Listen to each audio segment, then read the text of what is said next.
Welcome to the Lenten series, Walk with the Word, 27th of February, 2020. A reading from the book of Galatians, chapter 2, verses 11 to 21. But when Cephas came to Antioch, I opposed him to his face, because he stood self-condemned. For until certain people came from James, he used to eat with the Gentiles. But after they came, he drew back and kept himself separate, for fear of the circumcision faction. And the other Jews joined him in this hypocrisy, so that even Barnabas was led astray by their hypocrisy. But when I saw that they were not acting consistently with the truth of the gospel, I said to Cephas before them all, "If you, though a Jew, live like a Gentile, and not like a Jew, how can you compel the Gentiles to live like Jews? We ourselves are Jews by birth, and not Gentile sinners. Yet we know that a person is justified not by the works of the law, but through faith in Jesus Christ. And we have come to believe in Christ Jesus, so that we might be justified by faith in Christ, and not by doing the works of the law, because no one will be justified by the works of the law. But if, in our effort to be justified in Christ, we ourselves have been found to be sinners, is Christ then a servant of sin? Certainly not. But if I build up again the very things that I once tore down, then I demonstrate that I am a transgressor. For through the law I died to the law, so that I might live to God. I have been crucified with Christ, and it is no longer I who live, but it is Christ who lives in me.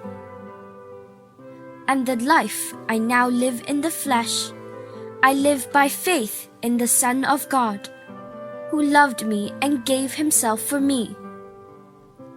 I do not nullify the grace of God, for if justification comes through the law, then Christ died for nothing. A gospel that rises to every challenge. Paul describes here a major incident involving church conflict, known as the Antioch Incident, an apostolic age dispute between apostles Peter and Paul.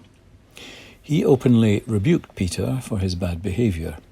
He considered, by drawing back and keeping himself separate from eating with Gentiles, to be hypocrisy, inconsistent with the truth of the gospel.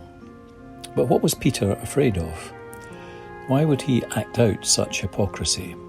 As one of the 12, surely Peter's standing and authority must have been supreme.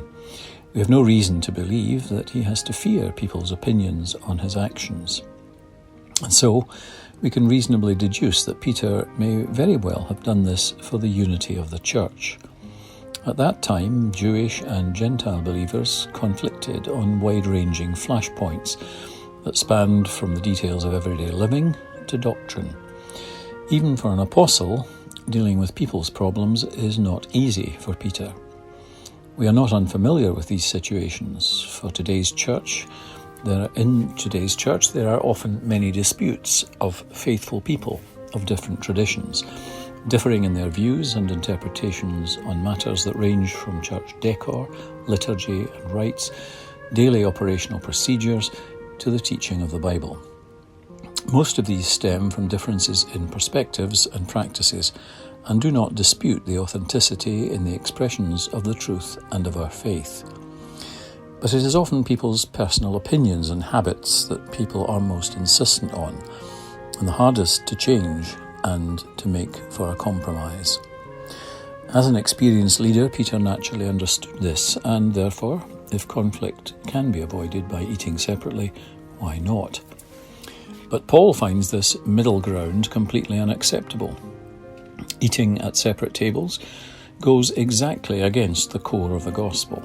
The salvation brought by Jesus Christ is the reconciling of people to God, to allow the existence of the perfect love that flows between God and man.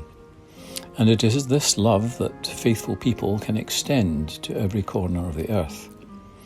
The dispute over circumcision was an issue that gripped the early church, and in the end, it was determined that Gentile converts need not be circumcised in order to receive the gospel. And therefore, no person should impose any requirement to obstruct people's acceptance of the gospel. Jesus' redemption annihilated the walls of separation brought on by sin. Should the church use laws and regulations to segregate, that will be putting the cart before the horse. The gospel isn't some esoteric thought, though there are those, even in the church today, throughout the ages and in our own time, that have misunderstood it, crippling its power. The gospel tears down barriers and restores relationships. It is the power behind the actualization of love. For the faithful people of Hong Kong today, the gospel is our life's source of vitality. The social movement has left in its path social rifts and torn communities. Added to that, the ravage brought on by the epidemic, Hong Kong bleeds deeply and profusely. Being at the same table and sharing a meal has become all the more challenging. Our once shared joy and community have been replaced by fear and separation. Our communities are filled with unprecedented levels of toxic anger and helplessness.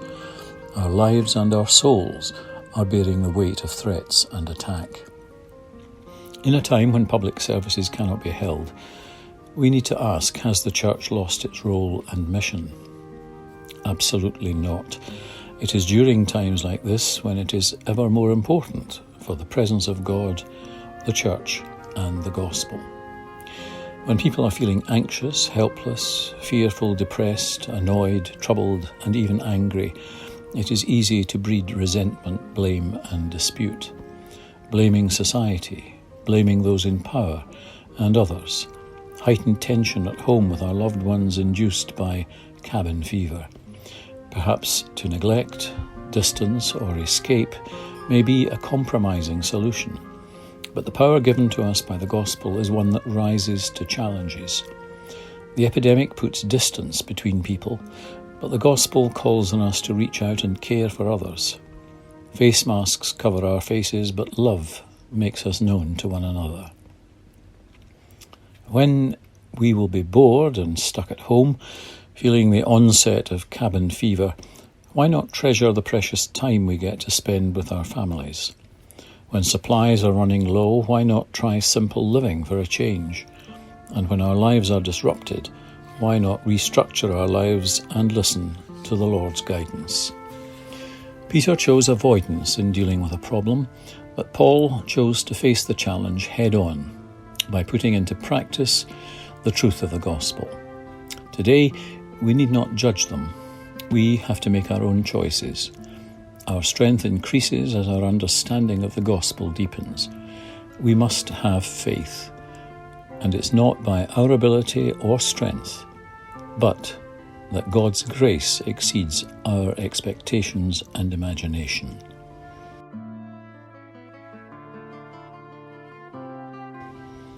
Some questions. In this epidemic, have you been a contagion of positive or toxic energy?